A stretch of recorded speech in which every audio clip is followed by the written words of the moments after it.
संपूर्ण भारतामध्ये लोकसभेची जी तयारी आहे ती मोठ्या प्रमाणात सुरू झालेली आहे, काही ठिकाणची संपलेली आहे।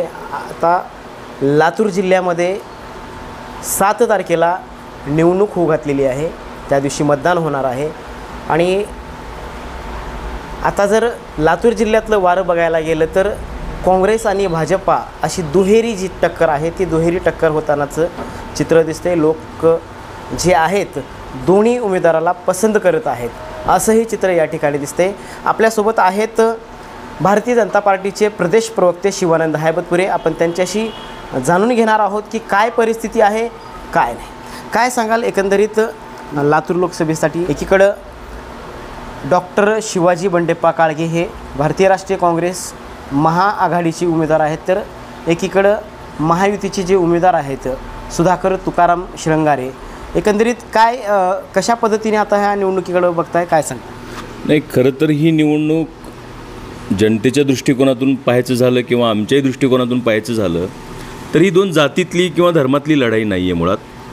मुळात देशाला विकासाच्या वाटेवर घेऊन जाण्यासाठी सक्षम असं जागतिक नेतृत्व नरेंद्रजी मोदींच्या रूपामध्ये आम्हाला भेटलेलं आहे। त्यामुळे आमचे उमेदवार हे मोदी साहेब आहेत, स्वतः मोदी साहेब आहेत आणि त्यांच्या हातून जे भारताचं भाग्य लिहिलं जाणार आहे त्या सगळ्या गोष्टीच्या अनुषंगानं ही निवडणूक जनतेने हातात घेतलेली आहे। आणि काही जरी झालं, कितीही जरी नॅरेटिव्ह फिक्स करण्याचा प्रयत्न देशमुखांकडनं काँग्रेसकडनं होत असला तरी ह्यावेळेस मला खात्री आहे की भारतीय जनता पक्ष लातूर लोकसभा मतदारसंघामध्ये मोठ्या संख्येने निवडून येणार आहे।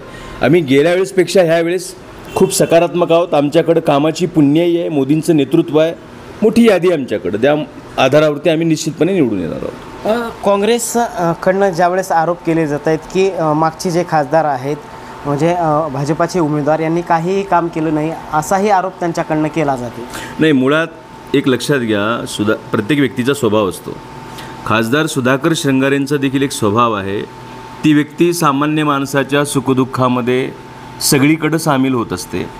जयंती असेल, कोणाचा कुठला धार्मिक प्रोग्राम असेल, हरिनाम सप्ताह, शिवनाम सप्ताह, दर्ग्यातली उरूस असतील किंवा अजून कुठलाही प्रोग्राम असेल, सगळ्या कार्यक्रमांमध्ये अतिशय डेडिकेटली आणि दान धर्म करण्याच्या मानसिकतेतून हा माणूस आहे। दुसरी महत्त्वाची गोष्ट, पार्लमेंटमध्ये सर्वात जास्त प्रश्न विचारणाऱ्या लोकांची जी खासदारांची यादी आहे त्याच्यामध्ये श्रंगारेंचं नाव आहे।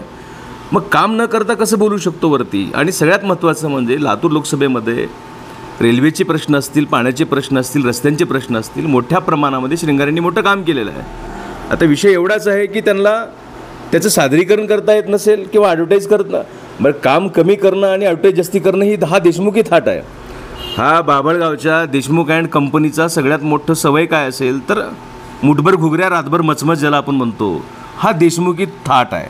पण श्रंगारे बहुजन समाजातला, सामान्य कुटुंबातला एक सामान्य माणूस आहे आणि कर्तृत्वानं मोठा झालेला आहे। त्यामुळं आपण काहीतरी करायचं आणि त्याचा डंका वाजवायचा ही भारतीय जनता पार्टीची पद्धत नाही आहे। श्रंगारेंनी मोठ्या प्रमाणात काम केलं आहे, असं एकही गाव सापडणार नाही जिथं श्रंगारेंचं काम पोहोचलं नसेल। असं एकही मंदिर नाही, तीर्थक्षेत्र नाही, धर्मक्षेत्र नाही की लातूर जिल्ह्यातलं ज्या ठिकाणी श्रंगारेंनी फंड दिला नसेल। पण माझं नाव तिथं पाहिजे, मी उद्घाटक पाहिजे, माझा बोर्ड तिथं पाहिजे, असा अप्पलपोट्टेपणा आणि असा हव्यास धरणारा शूद्र बुद्धीचा आमचा उमेदवार नाही आहे। मोठं मन आहे, राजासारखा नेता आहे, राजासारखं मन आहे आणि म्हणूनच मोदी साहेबांनी बोलवून घेऊन स्वतः उमेदवारी दिलेली आहे। श्रंगारेंनी उमेदवारी यावेळेस मागितली नाही, मोदी साहेबांनी त्यांना दिलेला आहे की मला तुम्ही सोबत पाहिजेत, तुमच्यासारखी चांगली माणसं सोबत पाहिजेत, हा त्याच्या पाठीमागला दृष्टिकोन आहे। काँग्रेसवाले म्हणतात काय काम केले, काय काम केले। आता अमित देशमुखनं कोरोनामध्ये काय काम केलं आहे?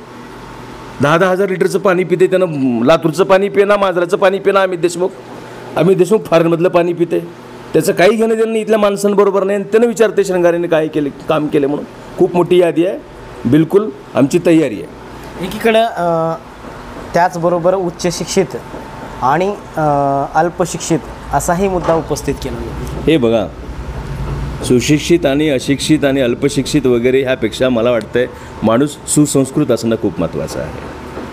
तुम्ही शिक्षित किती आहात, अशिक्षित किती आहात, हा दृष्टिकोन माझ्या लेखी काही नाही, भारतीय संविधानाच्या लेखी पण काही नाही आहे। अनेक शिकलेली लेकरं मायबापाला पोसत नाही आहेत, अनेक शिकलेली माणसं हुकल्यासारखं वागतात, नास्तिक होत चाललेली आहेत। या सगळ्या गोष्टी आपण पाहतो। शेवटी माणसाची वृत्ती महत्त्वाची आहे। तुम्ही ज्या समूहात जन्माला आले काळगे, त्यांनी लिंगायत आंदोलनात काय काम केलं? लिंगायत आरक्षणासाठी काय लढा उभा केला? कुठल्या लिंगायतांच्या कुठल्या मोमेंटमध्ये ते व्यक्ती आहे?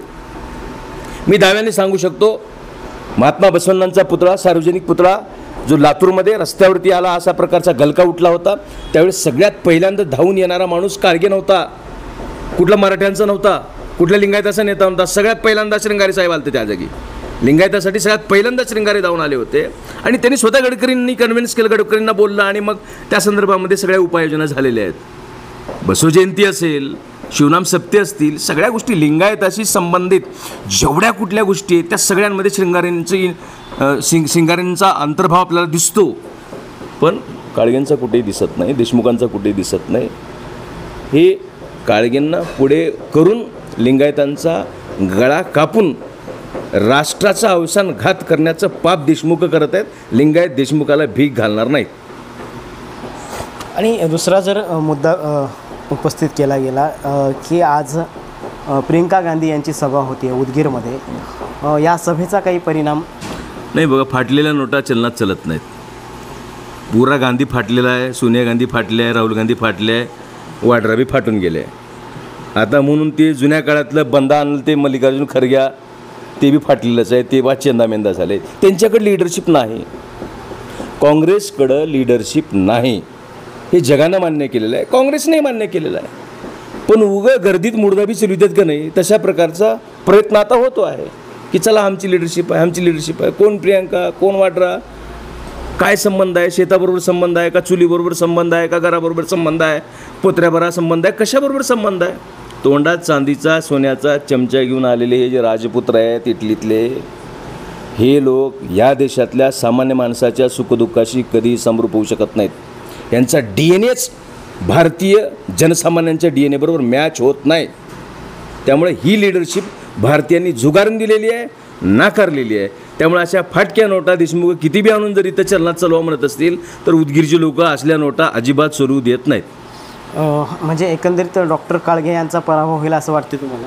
निश्चित भारतीय जनता पार्टीचे श्रंगारे 1.5 ते 2 लाखाच्या लीडने निवडून येतील. आता वरवर काही चित्र जरी ते दाखवत असतील तर मला खात्री आहे प्रत्येकाच्या हृदयामध्ये भारत माता आहे, प्रत्येकाच्या हृदयामध्ये संविधान आहे. भारतातला माणूस जातीपेक्षा धर्माला मोठं मानतो आणि धर्मापेक्षा देशाला मोठं मानतो. देश टिकला तर मनमोहन स्वामी टिकणार आहे, बसवेश्वर टिकणार आहे. देश टिकला तर शिवाजी टिकणार आहे, आंबेडकर टिकणार आहे, संविधान टिकणार आहे. त्यामुळे राष्ट्राच्या संरक्षणाची, संवर्धनाची जबाबदारी एका समर्थ खांद्यावरती म्हणजे मोदींच्याच खांद्यावरती असलं पाहिजे. हे मोदींनी जगात सिद्ध केलेलं आहे. त्यामुळे इथली माणसं अशा छोट्या मोठ्या चिपड्या गोष्टीमध्ये, जातीमध्ये, ह्याच्यामध्ये त्याच्यामध्ये अडकणारा लातूरचा मतदार नाही आहे. खूप सुसंस्कृत मतदार आहे, खूप हुशार मतदार आहे आणि कळतं कोण्या वेळेस काय निर्णय घ्यायचा आहे हे लातूरकरांना पक्कं कळतं. त्यामुळं आम्ही पूर्ण सकारात्मक आहोत, पूर्ण विश्वासानं आहोत. देवेंद्र फडणवीससारखा एक चाणाक्ष आणि अत्यंत लोकप्रिय नेता महाराष्ट्राला आम्हाला मिळालेला आहे.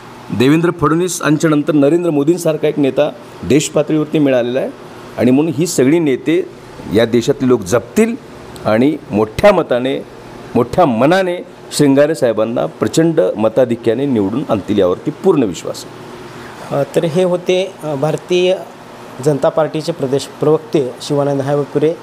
ते म्हणतायत की कितीही काँग्रेसच्या वतीनं जातीय कार्ड जरी खेळलं गेलं तरी लातूरची जनता मात्र सगळं ओळखून आहे. बसवेश्वर डावळे, लातूर.